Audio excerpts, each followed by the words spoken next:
நீங்க ஏன் தம்பி விஜய் எல்லாம் பேசுறீங்க?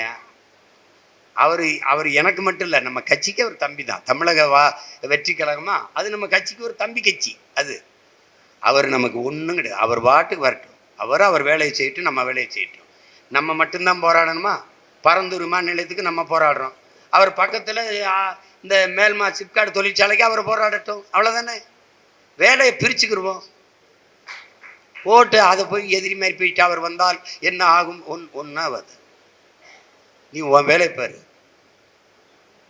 டேய், பல முறை ஆட்சியில் இருந்த திமுக, அதிமுக, பிஜேபி, காங்கிரஸை எதிர்த்து ஊடறுத்து போயிட்டு இருக்கோம்டா. நீ என்னடா புதுசு புதுசாக வர பயந்துக்கிட்டு இருக்க? பெரிய கோட்டைனா அது என்ன?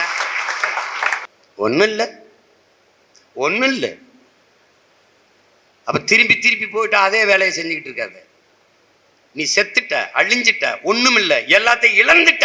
நிற்கதையா நிக்கிற நீ நிமிரணும்னா ஒரே வழி இருக்கு, ஒன்னாகணும். ஒன்றானால் தமிழர் வாழ்வு பொன்னாகும், இல்லையேல் மண்ணாகும். இவ்வளவுதான் கோட்பாடு. புரிஞ்சுக்கிட்டு வேலை செய். ஆனா இத்தனை மாவட்டங்கள்லயே இல்லாத ஒன்று சிவகங்கை மாவட்டத்தில் தான் அதிக பொறுப்பாளர்கள், சிறந்த தளபதிகள் பொறுப்பாளர்கள். ஒரு பக்கம் எங்க அண்ணன் தங்கராசு, ஒரு பக்கம் அண்ணன் கோட்டைக்குமார், ஒரு பக்கம் தம்பி ரமேஷ் வந்திருக்காரு, அவர் கரூர்ல இருந்தார், இங்கே வந்திருக்கிறாரு. ஒரு பக்கம் சாயல்ராமன், இன்னொரு பக்கம் மாறன். இது பத்தாக்குறைக்கு எங்கள் அண்ணனை அனுப்பியிருக்கேன். எங்கள் அண்ணனை நாங்கள் 2 பேரும் இந்த மண்ணு தான், நாங்கள் போய் கூடுதலாக போய் பாருங்கன்னு.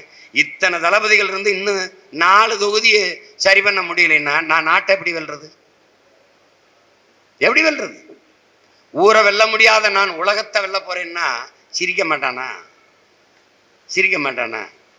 சின்ன சின்ன பிள்ளைகள் திருப்பத்தூருக்கு சரியான தளபதிகள் வந்து வாய்க்கலை. இப்போ நல்ல நல்ல பிள்ளைகள், எழுச்சி மிக்க, துடிப்பு மிக்க இளைஞர்கள் வந்திருக்கிறீங்க. நம்பிக்கையா இருக்கு, மகிழ்ச்சியா இருக்கு. நீ வாக்கக வாரியா வேலை செய்ய தொடங்கு. 300 வாக்ககமா வேலை செய்ய முடியாது. 13 ஆண்டுகளா முடியல. உன்னால 8 ஆண்டுகளா தேர்தல் அரசியல் செய்ய முடியல. 24 தேர்தலுக்கு முன்னாடி 130 நாள் பயணம் பண்ணேன். இதே மாதிரிதான் கத்துனேன். காலையில கலந்தாய்வு, மாலையில கூட்டம், காலையில கலந்தாய்வு, மாலையில கூட்டம். 1 மணி நேரம் பாரு, 1 மணி நேரம் பத்திரிகையாளர் சந்திப்பு இன்னைக்கு நடந்திருக்கு. அதுக்கு பிறகு கலந்தாய்வு, அதுக்கு பிறகு பொதுக்கூட்டம், பேசிட்டே இருந்திருக்கேன். ஆனால் என்ன, ஒண்ணு நடக்கல.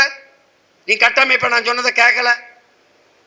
மக்களா பாவம் பார்த்து போட்டது. இந்த பரிதாபமா கத்திட்டு இருக்கான வெயில்ல கருத்து பனை மரத்துல மழை பெஞ்ச மாதிரி கத்திட்டு இருக்கான். தொண்டை தண்ணி போக கத்துறான, பாவம் போடுவோம்னு இந்திய அரசியலுக்கே தேடி இருக்கான்.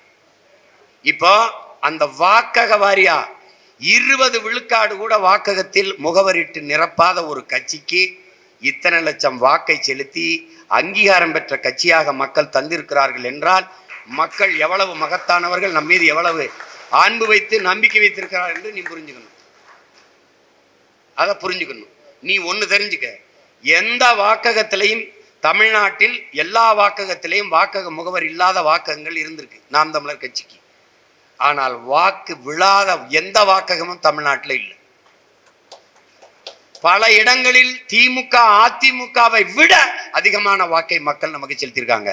அந்த வாக்ககங்களில் திமுக வாக்கக முகவர்கள், அதிமுக வாக்கக முகவர்கள் இருந்தும் ஒருவர் கூட இல்லாத நம் கட்சிக்கு அதிக வாக்கை செலுத்திருக்கார் என்றால் மக்கள் எவ்வளவு நம்பிக்கையும் அன்பும் நம்ம மேல வைத்திருக்கார்கள் என்பதை நீங்க புரிஞ்சுக்கிட்டு வேலை செய்யணும். அப்ப இப்ப என்ன செய்யணும்? அதை நோக்கி நகரணும். நீ எதை செய்ய தவறினாய் அதை நோக்கி இப்ப நகரணும். எவ்வளவு காலம்? ஓராண்டு, அதுவே அதிகம். 10 மாதங்கள் தான் இருக்கு. சரியா 10 மாதங்கள். அதுக்குள்ள நீ பிரிச்சுக்கணும். உனக்கு என்ன கொடுக்குறேன்? நீ எங்க வாக்கு செலுத்தினாய், நீ பிறந்த இடம் எது, அந்த இடத்துல யாரும் இல்லை, நீ ஒருத்தன் தான் இருக்கியா, அண்ணனை சேர்த்துக்க, தம்பியை சேர்த்துக்க, அக்காவை சேர்த்துக்க, இல்லை அங்கே ஒரு சுவரொட்டி ஒட்டு, உறுப்பினர் சேர்க்க முகாம் போடு. அப்படி சிறுக சிறுக நகரு.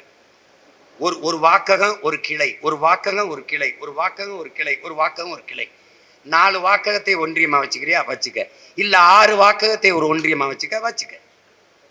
அப்ப ஒரு கிளை தலைமை 8 தலைவர், செயலாளர், பொருளாளர், செய்தி பிரிவு செயலாளர். அங்கே துணை தலைவர்கள், இணைத்துணை செயலாளர். இது பெண் தலைவரா இருக்கலாம். எந்த சமூகம் சார்ந்தவனும் தலைமை இருக்கணும். ஏன்னா தமிழனுக்கு என்று கட்சி வச்சுட்டு ஒடுக்கப்பட்டு நிராகரிக்கப்பட்ட தமிழ் சமூகத்தை தலைமை ஏற்க நாம் தயங்கினால் நமக்கு விடுதலை இல்லை. 50 வாக்ககம் ஒரு தொகுதி. நீ 100 நேரம் இல்லை, காலம் இல்லை. நீ கோவிச்சுக்கிற கூடாது. எல்லாம் நம்ம 2 தொகுதி அதுக்கு முன்னாடி பார்த்துக்கிட்டு இருந்தோம்ல. இப்போ என்ன ஒன்றை பார்க்க சொல்கிறாங்க. பார்த்துக்கிட்டு தான் இருந்தேன். நீ ஒன்றும் வேலை செய்யலை. வேலை செஞ்சுருந்தா அண்ணன் ஏன் இந்த வேலையை செய்கிறேன்? பிரித்து செய்ய வேண்டிய வேலை ஏன் வருதுன்னா, படையை பெருக்கு தடையை நொறுக்கு தான். ஒருவர் 10ஆவும் 10 100ஆவும் பகைவர் நடுங்கும் படையாவும். இலக்கு ஒன்றுதான், இனத்தின் விடுதலை. இதை நோக்கித்தான் நகரணும். இப்போ யாருக்கு நம்ம பரம்பரை சொத்தை பிரித்து எழுதி வைக்கல, வேலையைத்தான் பிரிச்சுக்கிறோம். அப்போ வேலையை பிரிச்சுக்கணும், என்ன பண்ணணும்? 4 வாக்ககமா 6 வாக்ககமா ஒரு ஒன்றியம் வச்சுக்க, ஒன்றிய தலைமை. அப்ப எத்தனை ஒன்றிய தலைமை வருது? குறைஞ்சது 50 ஒன்றிய தலைமை. 50 8 பேரை எண்ணிப்பாரு. இங்க நிப்பான், என் பொறுப்புக்கு வந்தவன வருவான், கட்டாயமா வருவான், களப்பணிக்கு வருவான். ஆர்ப்பாட்டமா, போராட்டமா, கூட்டமா, தேர்தலில் வாக்கக முகவரா நிக்கணுமா, வாக்கு என்ற இடத்துல நிக்கணுமா, வாக்கு சேகரிக்க வரணுமா, வருவான். மேல வா, தொகுதி தலைமைக்கு வா. 300 வாக்ககமா 6 தொகுதியா பிரி. 50 50 50 6 தொகுதி. 6 தொகுதி தலைமை கவனி. 6 தொகுதி தலைமைக்கு ஒரு மாவட்ட தலைமையை போடு. திருப்பத்தூரே ஒரு மாவட்டம். திருப்பத்தூரோட எது வருது? திருப்பத்தூரோட இன்னொரு தொகுதி எது வருது? காரைக்குடி. திருப்பத்தூரும் காரைக்குடியும் ஒரு மண்டலம், காரைக்குடி ஒரு மாவட்டம். இப்ப இங்க இருக்கிற பொறுப்பாளருக்கு காரைக்குடி எட்டி பார்க்கறது, இந்த மானாமரி எட்டி பார்க்கறது, சிவகங்கை எட்டி, அது கிடையாது. திருப்பத்தூர். தமிழ்நாட்டில் தொகுதி வெல்லலைனாலும் என் தொகுதி வெல்லணும்டா, இதுதான் உன்னுடைய லட்சியம்.